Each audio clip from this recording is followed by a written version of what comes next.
Saudações, amigos! Eu sou Humberto Júnior, sejam todos bem-vindos a este vídeo.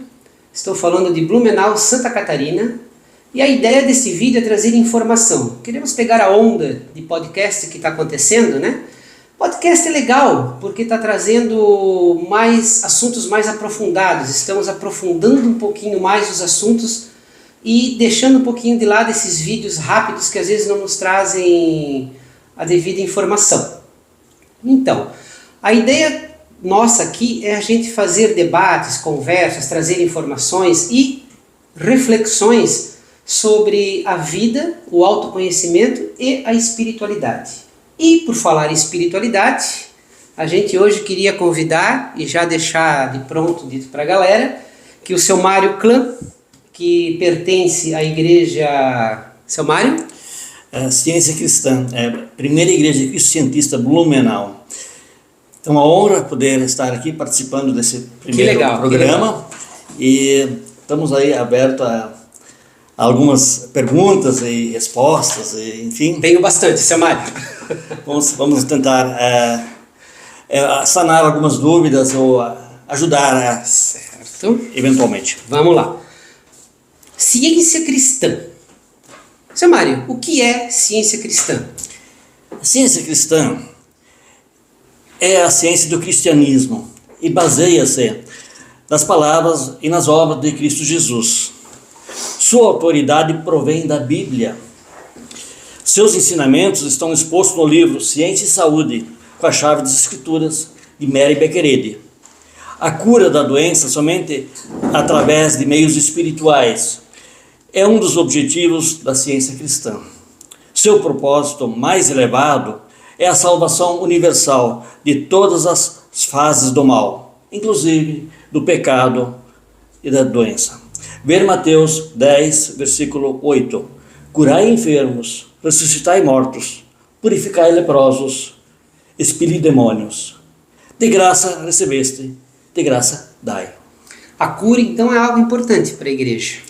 Muitíssimo importante. Seu Mário, quem são os cientistas cristãos? Já que a gente já está falando da cura, né? Dessa metodologia, desse trabalho. São pessoas, são estudantes da ciência cristã, as pessoas que estudam a Bíblia e o Ciência e Saúde, que é um dos principais livros da nossa igreja. Além da Bíblia, a Ciência e Saúde é a interpretação espiritual das Escrituras. São qualquer pessoas, artistas, advogados, operários, professores, qualquer um pode ser cientista cristão. Entre os cientistas cristãos, há representantes de todas as raças e de todos os segmentos da sociedade. Há cientistas cristãos em todas as partes do mundo, em especial em 80 países que há Igreja da Ciência Cristã. O maior número de igrejas está estabelecidas em países de língua inglesa, tais como Estados Unidos, Canadá, Grã-Bretanha, a Irlanda, Austrália, a Nova Zelândia, na África do Sul. O segundo maior número está estabelecido em países da língua alemã. Língua alemã? Isso. Mais de 80 países, então é uma igreja relativamente grande, então. Sim, ela é grande em termos e muito conceituada nesses países. Por falar em conceituada, agora vem a próxima, seu Mário. Seu Mário, as pessoas quando falam de igreja, a gente lembra de rituais, certo? E rituais eles vêm acompanhados de uma série dos ritos, né? Que acompanham o conjunto deles, queria ser um ritual. Para os cientistas cristãos, como eles veem o batismo? Uma pergunta interessante, o batismo, porque os cientistas cristãos reconhecem e amam esse sacramento cristão tradicional, mas não o praticam com símbolos e cerimônias, não é com símbolos e cerimônias. O batismo para nós significa uma purificação diária, progressiva, de pensamentos e de atos. Então o batismo é todo dia? Todo dia, toda hora, todo instante. Tem uma passagem da Bíblia que eu li falando orai e vigiai, alguma coisa semelhante. Isso aí, por aí a ideia. Interessante. E aí, por trás da ciência cristã, eu também dei umas olhadinhas pela internet, né? Ainda bem o São Google está aí para ajudar a gente. Mary Baker Eddy, o que o senhor tem para falar dela? Ela, pelo que eu vi ali, teve a ideia, ou teve alguns princípios. Como é que foi essa história da Mary? Tá, ela Mary Baker Eddy é a descobridora e a fundadora da ciência cristã. Ela é autora do livro Ciência e Saúde com a Chave das Escrituras, um contínuo best-seller sobre a cura. Ela era filha de cristãos devotos, cresceu em North Hampshire, Estados Unidos. A Bíblia foi o centro de sua educação. No início de sua vida adulta, passou por série de problemas e tragédias pessoais, além de sofrer de má saúde.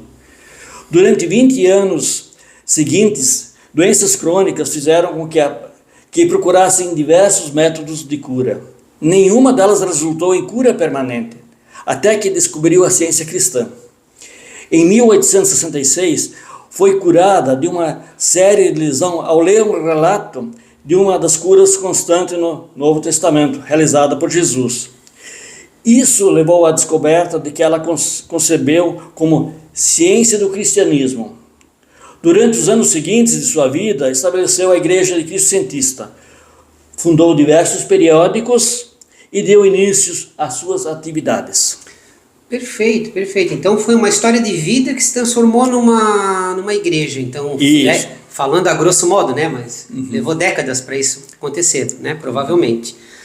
Entendi. E os fundamentos da igreja, ela criou nesse momento da vida dela? Veio com o tempo?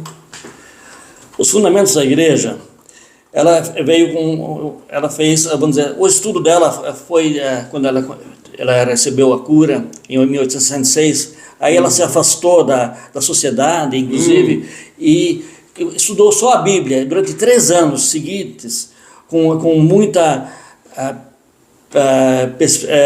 persuasão e tentando descobrir e entender como ela se curou, para passar para pessoas todas. Foi uma coisa forte, então. Foi. Eu imagino esses 3 anos da vida dela como um insights, assim, né? Vindos, não se sabe de onde, né? Que acabou gerando essa história toda, né, Samário? Bom, eu vou repassar os conceitos que a ciência cristã tem com Deus, né? Era essa a pergunta? Não, corta aí, reedita. Não, quais são os fundamentos, né, da ciência cristã? Desculpa aí. Quais os fundamentos da ciência cristã? Primeiro, como adeptos da verdade, tomamos a palavra inspirada da Bíblia como nosso guia suficiente para a vida eterna. Reconhecemos e adoramos o Deus único, supremo e infinito. Reconhecemos seu Filho, o Cristo único, o Espírito Santo, ou seja, o Consolador, o Confortador divino, e o homem como imagem e semelhança de Deus. Terceiro, reconhecemos que o perdão do pecado por parte de Deus consiste na destruição do pecado, na compreensão espiritual, que expulsa o mal por discernir que ele é irreal. Mas a crença no pecado é castigada enquanto ela perdura. Quarto, reconhecemos a obra da reconciliação realizada por Jesus como evidência eficaz do amor divino que desdobra a unidade do homem com Deus por meio de Cristo Jesus, aquele que mostrou o caminho.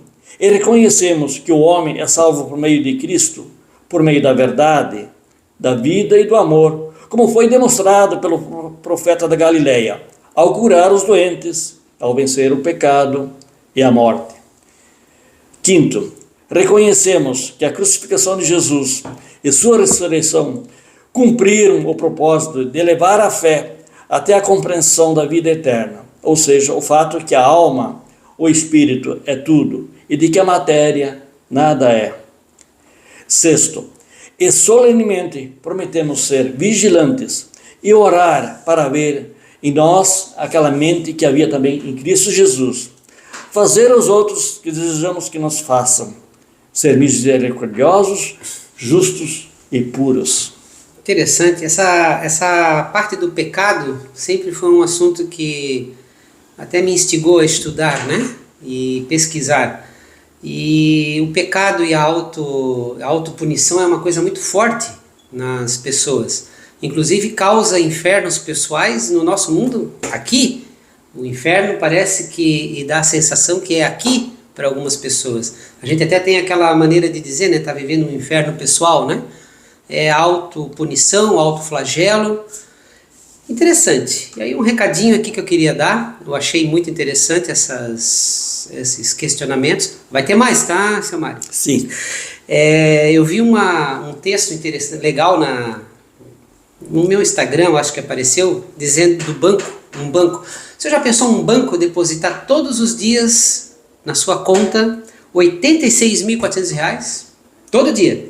Todo dia R$86.400. No final do dia não pode ter mais nada, não vai ter mais nada. No outro dia, mais R$86.400. Dinheiro, né? Isso a gente poderia chamar do banco do tempo? Um dia tem 86.400 segundos. Vamos falar de tempo para uma mãe. O que é um mês? Qual a importância de um mês para uma mãe que teve um filho nascido prematuro? Qual o valor do tempo de um ano para um aluno que repetiu? E qual o valor do tempo de 1/1000 de segundos para quem ganhou o segundo colocado numa corrida ou para um atleta qualquer? Esse é o recado de hoje. Agradeço, seu Mário, e agradeço a oportunidade e gostaria de convidá-los para uma palestra com o professor Lili Jung, que vai se realizar na próxima terça-feira, dia 21, às 19h30, no Hotel Plaza Blumenau, com o título, deixa eu pegar aqui, A Ciência Cristã, uma percepção mais clara de quem você é. Legal. Então, todos são cordialmente convidados. Obrigado. E paga acesso, entrada lá? Não, a entrada é franca, gratuita. Todos estão convidados? Todos estão convidados. Como os membros da igreja? Pode ser de qualquer profissão? Qualquer pessoa, sem restrição. Legal. Tá? Pessoal, muito obrigado. Ficamos na próxima. Obrigado, gente.